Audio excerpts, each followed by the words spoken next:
My channel. সকালে উঠে দেখি দুইটা পার্সেল এসে পড়ছে, তারপর বাসায় এনে এখন আনবক্সিং করা শুরু করছি। খালি বাংলাদেশে সবাই দারাজ মিষ্টি বক্স আনবক্সিং করে, এখন আমি ফান মিষ্টি বক্স আনবক্সিং করব। এটাকে আমরা মিষ্টি বক্স না বলে এমনি বক্স বলতে পারি, কারণ এটা আমি নিজে চুজ করেই অর্ডার করছিলাম। তারপরে একটা খাল নিয়ে এসে আমি এটা এখন কাটতেছি। আসলে ক্যামেরাটা আমি যেখানে রেখেছি সেখান থেকে ভালোভাবে দেখা যাচ্ছে না। তারপরে খোলার পরে দেখি আমার সেই স্কিন কেয়ার ব্যান্ড, একটা স্কিন কেয়ার ব্যান্ড আমার খুবই দরকার ছিল, তাই আমি এটা অর্ডার করে ফেলেছি কোপান থেকে। আর এটার জম্বির মতো আনবক্সিং করতেছি। মানে আমি অর্ডার করার সময় এতটা সুন্দর দেখি না যতটা আমি এটা আনবক্সিং করে দেখতেছি। আর এটা যখন আমি পরেছিলাম সত্যি খুব ভালো আর সুন্দর লাগছিল আমাকে। তারপরে এইদিকে বড় বক্সটার তো খোলাই হয়নি, তারপরে এটা আমি আবার এই খাল দিয়ে খুলতেছিলাম। এক হাতে ক্যামেরা ধরে আবার আরেক হাতে কাটতেছি, অনেক কষ্ট হইতেছিল। তার মধ্যে আবার কতগুলো টেপও মেরে দিচ্ছে বেটারা আজাইরা। এই বড় বক্সটা আবার আমি অর্ডার করছিলাম না, আমার ছোট বোনকে যেন অর্ডার করছিল। ভিডিওটা একটু বড় করার লেগে এটাও অ্যাড করে দিলাম। আর এটার ভিতরে দেখতেছি অনেক রকমের দুধ রয়ে গেছে, বাচ্চা তো খালি দুধ খায়। এখানে শুধু এক ফ্লেভারের না, অনেক ফ্লেভারের দুধ ছিল, যেমন এই বানানার, তারপরে ছিল স্ট্রবেরির, তারপরে এটা কি বলে আমি তো নিজেও জানি না কোন শেড, আর চকলেটের একটা, তারপরে আবার আছে এটা কি, এর আবার কি কি শেড না, এটা কফি মনে হয়। এটাই আমার বোনে অর্ডার করেছিল। এই ছিল আমার বোনের জিনিস। আর এইদিকে একটা বড় প্যাকেট, যেটা তো একটু পরে আসছে সেজন্য এটা পরে দেখানো হইতেছে। আবারও জম্বির মতো এনে আনবক্সিং করতে বসে বসছি।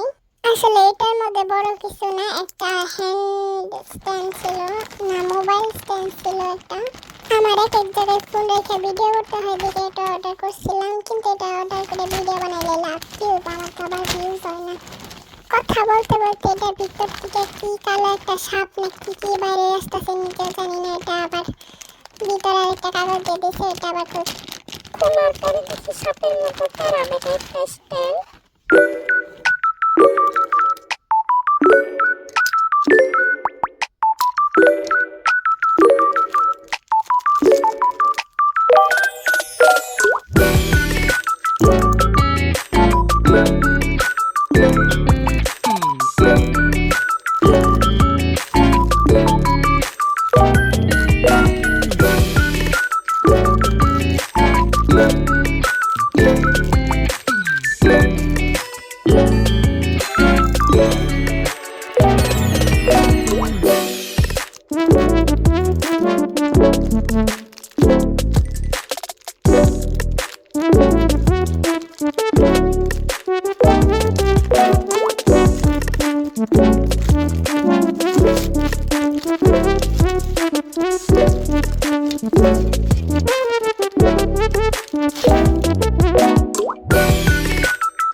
আনবক্সিং করার পরে এখন এটা এরকম লুকাই সবাইছে, এটা এখন বাজাই এখান দিয়ে ফোন রেখে এখন ভিডিও করা যাবে। প্লিজ আমাকে সাবস্ক্রাইব করো, প্লিজ আমাকে একটু সাপোর্ট করো প্লিজ।